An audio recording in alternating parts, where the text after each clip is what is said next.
Sa mapagpalang araw po sa inyong lahat. Ngayon po ay February 24, 2025, Lunes ng ikapitong linggo sa karaniwang panahon. Ating pong unang pagbasa at pagninilay sa araw na ito ay hinango mula sa Aklat ni Sirach, chapter 1, verses 1 to 10. Mula sa Panginoon ang lahat ng karunungan at iyon ay taglay niya magpakailanman.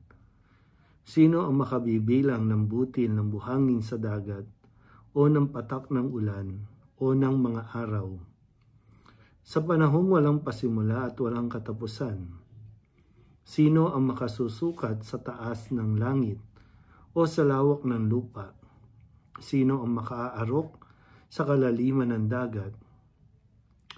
At sino ang makakasaliksik sa karunungan?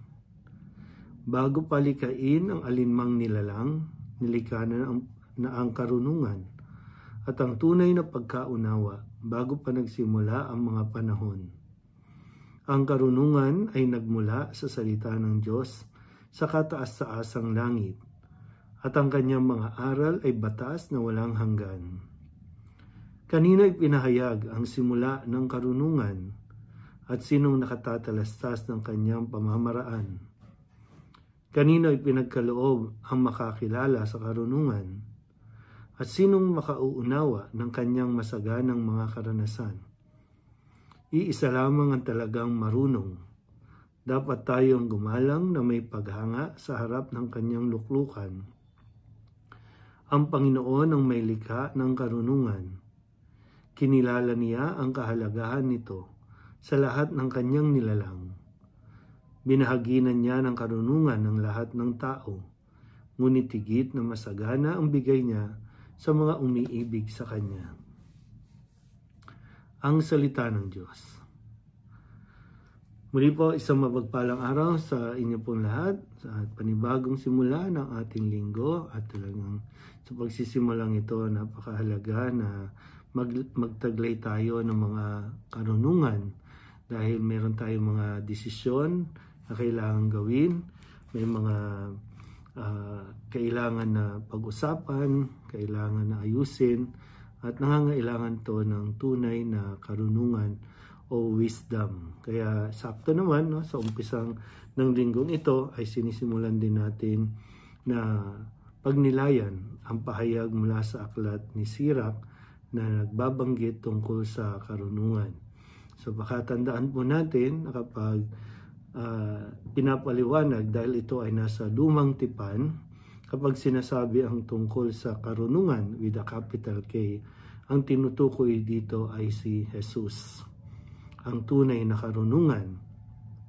So kaya nga sabi no, sa pasimula pa ay naroroon na ang karunungan at walang ibang makakaabot no, ng kanyang karunungan, ng kanyang kaisipan. Pero ito man, bagamat ito ay karunungan o ito ay ang Panginoon, ito ay ibinabahagi sa mga tao. Kaya nga sabi, binahaginan niya ng karunungan ng lahat ng tao. Pero meron pa rin, no, higit pa sa karunungan o kaalaman na tinataglay ng isang tao na dapat meron ay yung pag-ibig. Kaya nga sabi dito, no, higit na masagana ang bigay niya sa mga umiibig sa Kanya. So hindi lang tayo basta tumatanggap ng karunungan mula mismo sa karunungan, kundi iniibig natin siya, tinatanggap natin siya.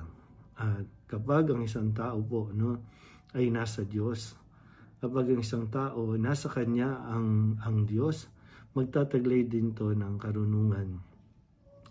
Kaya hindi ito magkakamali, hindi ito magkakagulo dahil sakto I mean, yung tamang-tama ang mga lalabas ng mga desisyon kung ang karunungan natin ay nagmumula sa Panginoon. Yung properly guided tayo. Maraming tao ang pwedeng sabihin matalino, maraming tao ang nakikita natin na nagtatali-talinuhan. At kapag gano'n ang nagiging pag-uugali, di ba, lalong nagkakaproblema. Yung ina-assume natin na alam na nating lahat o kaya ina-assume natin na tayo ang may alam ng lahat ng bagay. tayo ang makakasolve, tayo ang may solusyon, pero walang pinatutunguhan, kundi lalo pang nagkakaroon ng problema.